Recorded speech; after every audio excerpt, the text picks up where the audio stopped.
Target ng Agriculture Department na magtayo ng maraming food hub sa iba't ibang bahagi ng bansa. Bukod sa makatutulong ito sa mga magsasaka, patatatagin din ang supply at presyo ng pagkain. Si Vel Custodio sa detalye.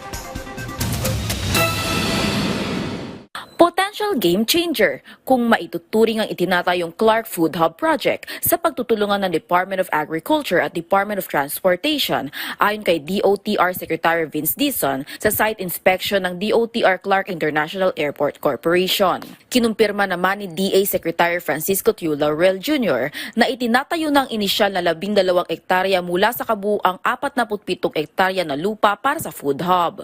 Nauna nang inanunsyo ng DA sa press briefing noong Marso ang ilang mga major projects ng kagawaran kung saan kabilang dito ang food hubs.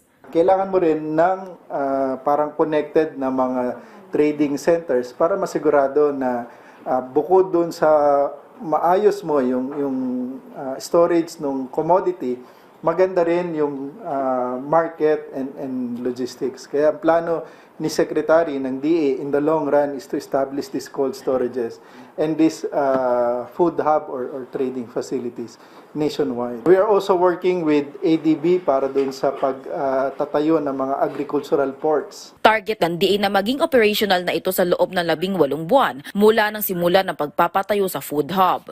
Bukod sa Clark, pinag-aaralan din ng Department of Agriculture ang pagpapatayo ng food hub sa iba't ibang panig ng bansa upang mapalakas ang produksyon ng mga sakahan, patatagin ang supply at presyo ng pagkain, itaas ang kita ng mga magsasaka at lumikha ng trabaho at pamumuhunan. Ang naturang proyekto ay hakbang para sa modernisadong food value chain.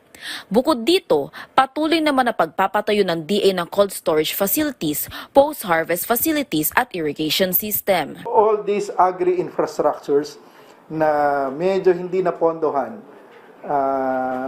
nung mga nakalipas sa panahon. So ngayon, nakikita natin na napopondohan, paunti-unti. In the long run, ito yung makakatulong. Alinsunod na pagtutulungan ng DA at DOTR sa direktiba ni Pangulong Ferdinand R. Marcos Jr. na whole of government approach para sa food security batay sa Philippine Development Plan ng administrasyon. Vel Custodio para sa Pambansang TV sa Bagong Pilipinas.